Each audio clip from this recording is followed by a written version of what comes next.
What is up, Broncos country? I am your host, Dak. Thank you for joining me on another episode of the Buckham Pod. I have a fun episode planned for you. We're going to be talking about picking a side.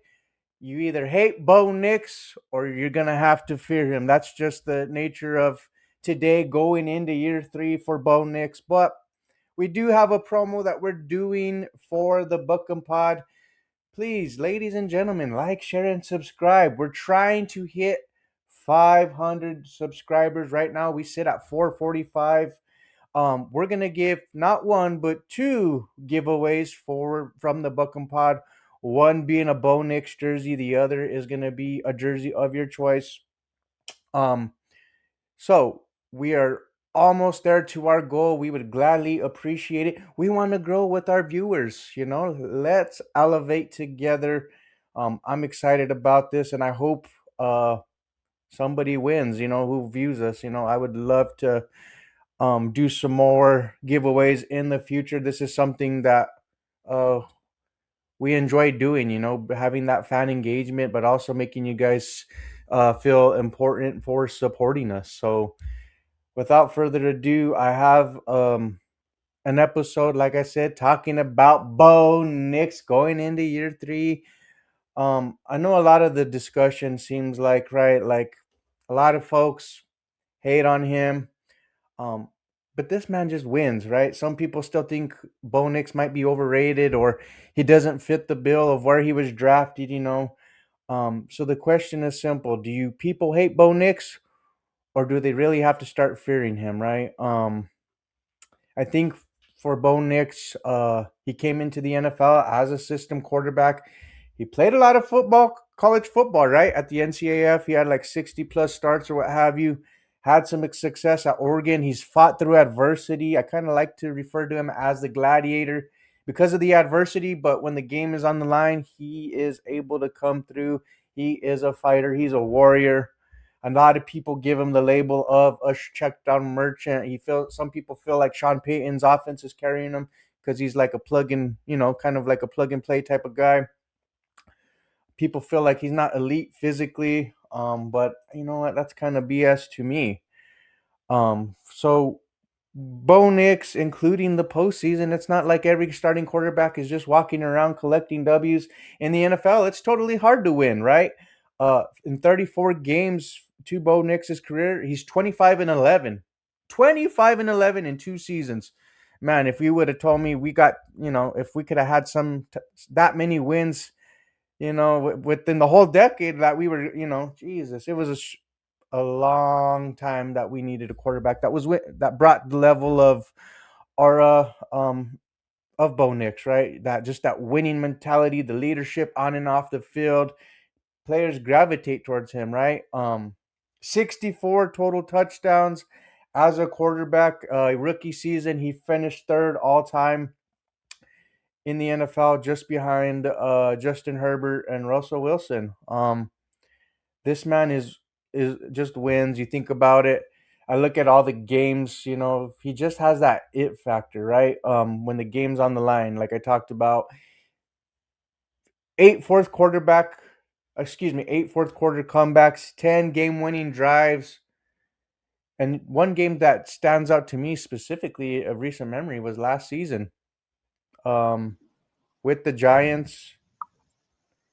Hold on one second. I got a special somebody joining me. Hold on one second. Hold on. I got a surprise guest. Hey, what's up, bro? Let's join the conversation. I'm talking about Bo Nix. Welcome, Killing, to the Buckham Pod.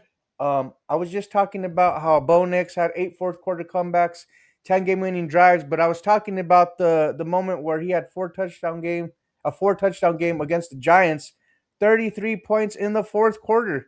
Talk to me about Bo Nix a little bit. Well, I can definitely say that I'm a Bo believer. Bo brings just he has that it factor to his game, and you never feel out of it whenever Bo is in that quarterback. I think he hasn't had the best supporting cast around him, and I feel like the front office has gone out and acquired a Jalen Waddle. They had a good draft. They got another running back in Coleman. Bringing back Dobbins. He was a top four back before the injury, but you got that insurance. So this year, Bo will have another weapon. He'll have a running game and a fresh offensive mind in Webb, who Webb we only had one sample size versus Arizona, but he utilized the tight ends a lot. And it seemed like they were quicker in and out the huddle. So I'm looking forward to seeing what Bo Nix can do. Like you said, year three is going to be a big year for Bo, and I mean, yeah, like it's just going to be all out better. I feel like it's going to be a better ingredient on the field this season. Yeah, definitely going to be a better product. It just seems like every season Bo Nix has been in the league, he's progressed. Year one, he got his feet wet. He had to get used to the speed of the NFL game. You know, the transition from the NCAA to the NFL. Right? I mean, he still got Right? 10 wins despite lack of talent that you just touched on. In year two, again, I mean, once in one score games, we had 11 wins in one score games. We were like 11-2, I want to say, or something like that. Yeah. But every time that the game was on the line, and even that, like you just wanted an opportunity going in the fourth quarter because you felt like, hey, number 10 is going to take us home. We're going to get this win if it's just within striking distance. And lo and behold, that was proof with the 11 games that we won, right, in one score games.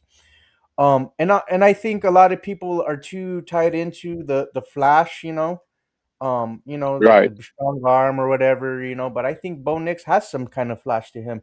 You see that he has that underrated arm. He does have an arm. He can make all the NFL throws. He's shown it. He can sling it. Uh, He can sling it. he can sling it. You look at the Browns game, right? That pass to Marvin Mims, and then just the timing, the precision that he had, the accuracy, throwing from his own end zone, right? Right. 93-yard strike, touchdown to Marvin Mims, right? So, man, he has it, and that was a shootout. And then you look at the game against the Bengals, that his first season.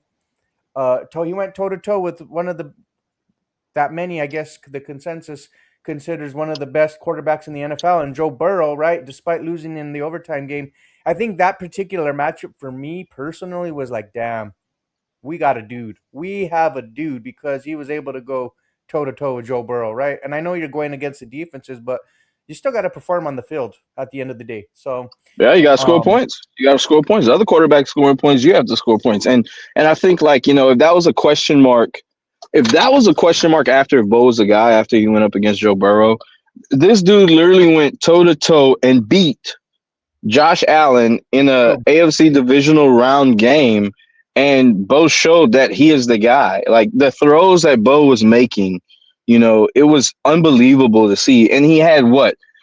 Pat Bryant went out. He didn't have Troy Franklin. All he had was Cortland Sutton, Will Lil Jordan Jordan, Humphreys, and Marvin Mims, and no right? run game. And you mean to tell me you still go toe to toe with Josh Allen and beat him? Of course, he's Josh Allen's not playing defense, but at the same time, you got to score points. They put up 30. If Bo doesn't put up more than 30, guess what? We lose. And the thing too, Kinley, with that particular game was Bo Nix ran up against the number one passing defense, right? I think they were Right. allowing heading into that matchup like 158, 160 some Something like passing that. yards Yep. on average. The man threw 279 yards, bro. Three touchdowns, the one interception, and in a big game where a lot of people basically penned in Josh Allen in for the Super Bowl, right before the matchup even Right. happened with Bo Nix, right? They were considered, the heavy favorites to go to the Super Bowl because no Patrick Mahomes, no Lamar Jackson, no Joe Burrows. Bo Nix said, Right. "Hold my beer, bro. Look what I can do. I'm that dude as well." So Right. just the ability for him to maneuver within the parquet, just having different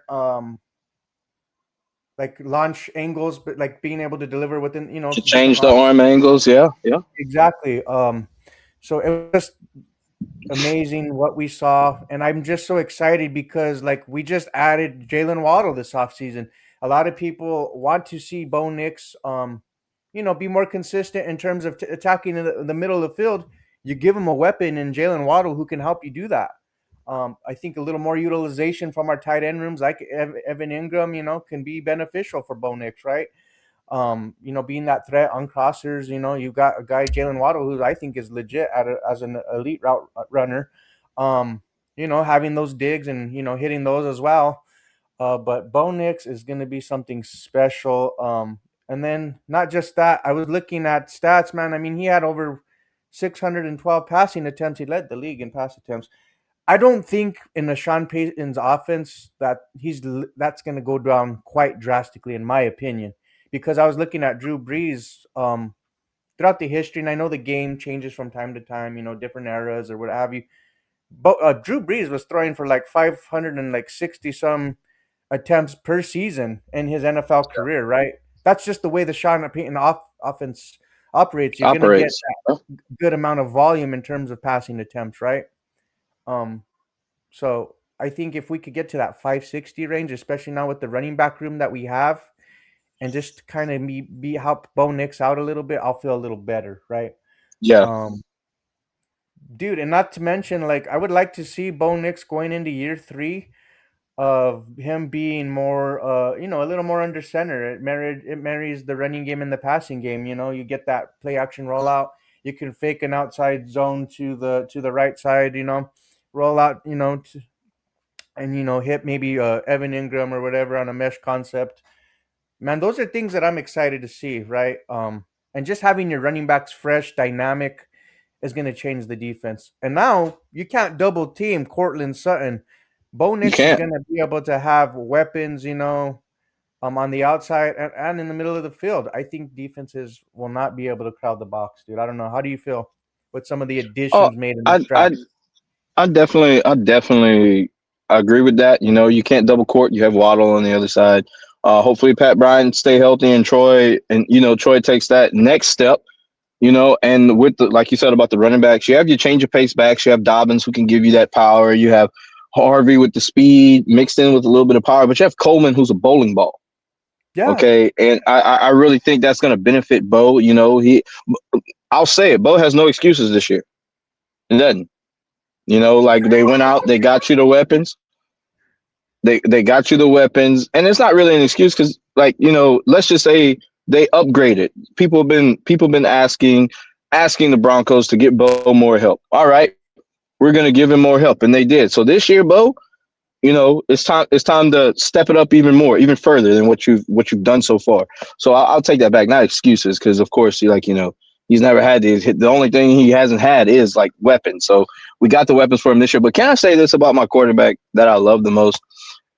Everybody's been all over social media and in the media about Bo Nix. He had to get a cleanup, on his ankle. He won't be ready for this. He won't be ready for that. There's these false pictures going around, and the stupid Alex Smith picture that people were trolling and be like Bo Nix's leg. Like, let me tell you, oh Bo my sees all god. that and he goes and posts a video of him running. And I said, Bo Nix pretty much just told everybody to shut the up. Okay. Yeah, And like I love that. I love that out of my quarterback. Like, don't worry about me. I'm good. I'm gonna show that's my y'all. quarterback. That's my Right. quarterback. Like I Yeah. love that. So all this he say, she say, we say, whatever. He put that to bed. And I love that. I really do love that about Bo Nix. He got that dog in him. He really does. And to touch on that, like he's not no Russell Wilson. He ain't gonna just stand there and take an ass chewing on the sideline. He's gonna give it back. The thing I like about Sean Payton and Bo Nix, you need to hold each other accountable as a quarterback, right? Like if you're not happy with the way things are, Bo Nix has been vocal about that, right? It seems like Right. Sean Payton heard him loud and clear. You get Davis Webb maybe to do call plays now. Now maybe I mean we know Sean Payton is still the architect of that offense, but I would say is this like maybe the verbiage is simplified, right? The play will be Cut it down. Cut it down. exactly. The play will be input quicker. You're able to go to the line of scrimmage now, break the huddle sooner, and read the defense, process what the coverage is. You can have maybe more motion or what have you. That could benefit Bo Nix. Whether they're in man or in zone. It just gives us so much more. Bo Nix is a special player. Like you said, you have that dog though. He has that personality. He's very vocal. I think many people might think this is Sean Payton's team. No, this is Bo Nix's team. He is the It is. man in Denver, and I think all the moves just prove just that, in my opinion. I Ownership is agree. taken up. They're like, oh, this guy's legit.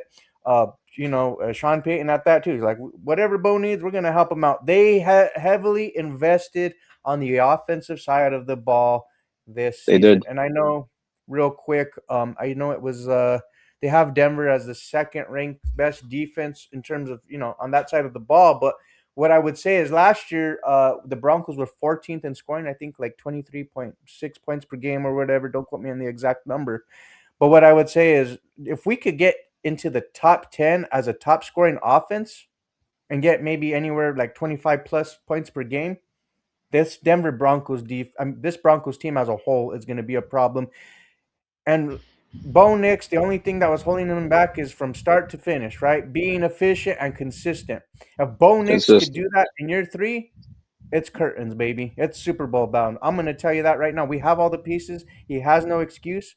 Maybe he has a MVP level caliber season, right? We don't know. But he has all the tools to be successful, not for just this season, but for the long haul, right? You got Jalen Waddle next year, right? Like that's crazy to think about. We're not just thinking about this season, but next season too, man. Right. Like the Right. window of contention is here. Real quick though, before I know you're pressed for time, I appreciate you joining me, dude. Where do you feel? Give me a prediction in terms of stats for Bo Nix going into year three. That way we could clip this and be like, man, we were close. How far off we were, or how close were we? Were we? So I'm interested in your take of in terms of stats for Bo I Nix. th- I'll give mine I after. think he I think he has over 4,000 passing yards. I believe Okay. I'll say he throws for 34 touchdown passes. He runs for 4. He has 38 total touchdowns, and and his completion percentage will be above 66%. I like that. For me, man, and he's been one of the hardest quarterbacks to bring down. I think he's only going to be sacked maybe 20 times, if that. That's just the way it's been, right? Since he's been in the league. So, Right. Bo Nix, for me, in terms of passing yards, I'm going to say, give me 4,200 yards. He's probably going to average about 250 plus per game, but 31 passing touchdowns. I feel like 10 interceptions. But the thing I say 31 is I think Jonah Coleman, J.K. Dobbins, R.J. Harvey, I think I'm going to see some red zone share too now, that we have those Right. guys to work with. Man, I'm excited about this season overall. Just I feel like the hate for Bo Nix is, um, I mean, people are always going to have, it feels like their Because draft they are wrong evaluation. about him. Yeah, exactly. No, and people want Wrong their about draft him. evaluation to be right, but dude, like, come on now. Bo Nix is him. He has that it factor. Not a lot of people have that. I mean, it's hard to win a playoff game, and he did it against Josh Allen, like we just talked about. So I think the ceiling is very high for Bo Nix in this offense going into year three. So it's going to He's a be top 10 very quarterback. top 10 quarterback, yeah. And I He's a top think, 10 quarterback. and honestly, if he does show that consistency and efficiency, what they going to say now? Right. If he What wins can a they damn say Super now? Bowl, what are we going to say? What Go can they say? Broncos. The haters, I'm saying. So man, no, I'm glad that you were able to hop on with me last minute. I appreciate you. Ladies No and gentlemen, problem. again, don't forget to like, share, and subscribe. We really appreciate it. We want your feedback. We want your comments. What do you feel Bo Nix needs to do to reach that next level to be successful going into year three, where teams fear him? Because I feel like he's going to be a quarterback that will be feared in the league. I mean, it's all media based, fan based that are the haters mostly. Players around the league show love to Bo Nix, right? Travis Kelsey, who's a division rival, shows him love. Mahomes has shown him love, right? That's just the way it is. I think the fans and the media hype this up more than what, you know, than the players actually do or what have you. So I don't know, dude. Year three is coming. It's loading. Rookie training camp is tomorrow. Rookie Tomorrow. camp is tomorrow. Excuse me. Rookie camp is tomorrow. Any rookies that you would be excited about, real quick? Oh man, I'm really looking forward to seeing York. I really feel like he's going to make this 53-man roster. And Coleman, of course, is everybody's favorite pick so far. So those two, I'm really looking forward to watching and you know seeing a little bit how they do tomorrow and through the weekend. For sure, for sure. No, it's been a pleasure again, ladies and gentlemen. Don't forget to like, share, and subscribe. And until next time, if it ain't about the Broncos, buck 'em. Mile Buckle. high salute, and Peace. have a good day, y'all. Peace.